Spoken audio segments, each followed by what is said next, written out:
रहीम। आज हम डिस्कस करेंगे मैकेनिक्स को। हमारा लेक्चर नंबर 1 है। हमारी पहली डेफिनेशन है projectile. The projected particle is called a projectile. देखिए, आप किसी भी आप पार्टिकल को जब आप प्रोजेक्ट करते हैं, ऊपर फेंकते हैं, तो उसको जो उसकी मोशन है उसको हम कहते हैं projectile. Point of projection, the origin O is called point of projection. जिस पॉइंट पे वो पार्टिकल पड़ा होता है उसको हम कहते हैं point of projection. Direction of a projection, the angle alpha with the X axis is called angle of projection where alpha lies between 0 and pi. देखिए, ये हमारे पास जो प्रोजेक्शन के साथ जो पाथ के साथ जो अलॉन्ग एक्स एक्स जो एंगल बन रहा है, इसको हम कहते हैं angle of projection. Trajectory, the path describe by a projectile is called its trajectory. जो प्रोजेक्टाइल जो वो पाथ एक रास्ता बनाता है उसको हम कहते हैं ट्रैजेक्टरी। अब हम प्रूव करेंगे equation of trajectory of a parabola. हमारे पास यहाँ जो अल्फ़ा है ये एंगल ऑफ प्रोजेक्शन है, और जो वी नाट है ये वेलोसिटी ऑफ प्रोजेक्शन है।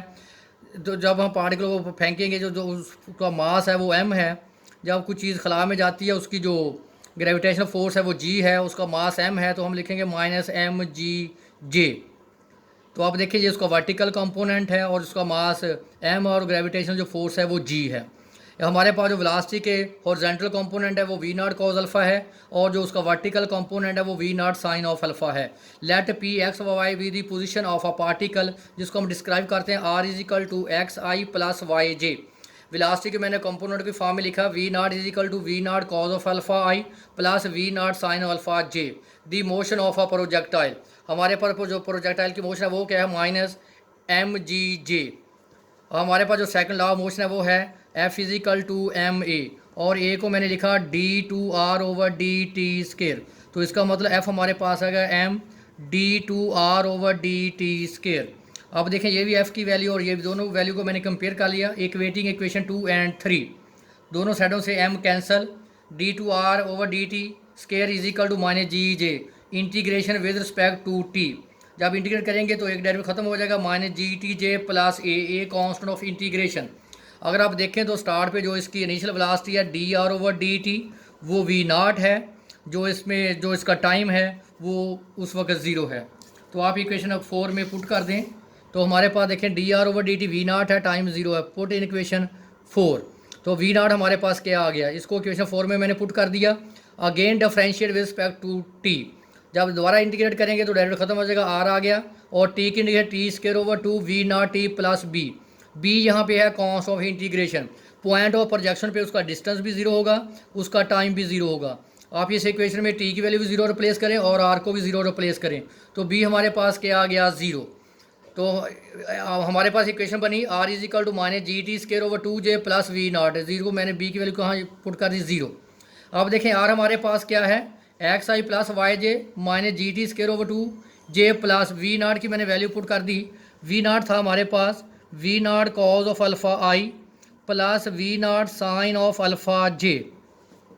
ये मैंने वैल्यू रिप्लेस कर दी, और आप आई कंपोनेंट को आई के साथ मिला दें और जे कंपोनेंट को जे के साथ मिला दें। ये आई कंपोनेंट है हमारे पास और ये जे कंपोनेंट है। Equating component of I and J, J component J I component I के इक्वल और जे कंपोनेंट जे के इक्वल।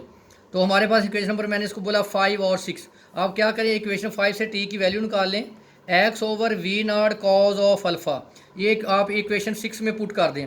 यहाँ देखिए टी की वैल्यू पे x/v0, यहाँ टी की जगह पे आप पुट कर दिया x/v0 cos alpha whole square. इसको मैंने सिंप्लीफाई कर दिया। सिंप्लीफाई करने के बाद y equal to tangent alpha into X -gx²/2v0² second square alpha. ये हमारे पास आ गई इक्वेशन ऑफ ट्रैजेक्टरी। अगर आप देखें इस इक्वेशन में जो y की पावर 1 है और जो x की पावर है वो 2 है।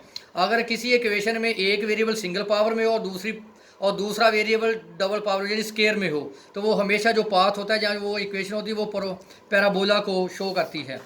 हमारे पास है horizontal range of a projectile. देखिए, यहाँ से हमने एक पार्टिकल को प्रोजेक्ट किया है और वो यहाँ ये उसका एंड पॉइंट है। ओ हमारे पास है, इसको हम बोलते हैं, यहाँ से हमने प्रोजेक्टाइल को प्रोजेक्ट किया है, इसको कहते हैं पॉइंट ऑफ प्रोजेक्शन। यहाँ पे वो आगे लैंड किया, इसको कहते हैं point of landing. Equation of trajectory हम अभी प्रूव कर चुके हैं, y is equal to X tangent alpha -gx²/2v0 second square alpha. अब आप देखिए, हमने ये हॉरिजॉन्टल रेंज फाइंड करनी है, और आपको पता है कि एक्स एक्सेस पे जो y की वैल्यू होती है वो 0 होती है। The range along X axis then y is equal to 0। तो मैंने y की वैल्यू यहाँ 0 रिप्लेस कर दी, अब आप देखिए इनमें से आप क्या कॉमन आ रहा है, एक्स मैंने कॉमन निकाल लिया, इसका मतलब एक्स तो कभी जीरो नहीं हो सकता, तो इसका मतलब tan alpha minus G X over two V naught second square alpha is equal to zero. तो यहाँ से मैंने एक्स की वैल्यू फाइंड आउट कर ली, तो एक्स की वैल्यू आ गई V naught square over G sine two alpha. अब आप देखें ये हमारे पास जो हॉरिजॉन्टल जो रेंज है इसको मैंने आर बोला है, तो आप एक्स की जगह आर को रिप्लेस कर सकते हैं, तो R is equal to V naught square over G sine two alpha. अब आपने अगर आपने मैक्सिमम रेंज फाइंड करनी हो तो आर आपके पास क्या है, V naught square over G sine two alpha. अब जो रेंज है वो सब सारी की सारी डिपेंड करती है साइन टू अल्फ़ा पे। तो आपको पता है कि साइन टू अल्फ़ा की मिनिमम वैल्यू 1 और मैक्सिमम वैल्यू 1 होती है। अगर आपने रेंज को मैक्सिमम साबित करना है इसका मतलब साइन टू अल्फ़ा इक्वल क्या होगा 1, तो two alpha is equal to sine inverse 1। तो अल्फ़ा तो साइन इनवर्स 1 क्या होता है पाई बाई 2, तो अल्फ़ा की वैल्यू आ जाएगी पाई बाई 4। तो अगर मैं साइन टू अल्फ़ा की वैल्यू 1 पुट कर दूं तो हमारे पास जो रेंज मैक्सिमम होगी वो होगी वी नॉट स्केयर ओवर जी, किस पॉइंट पे होगी, थीटा अल्फ़ा पाई बाई 4। अब आप देख लें हमारे पास जो मैक्सिमम रेंज है वो R V naught square over G at alpha is equal to pi by 4।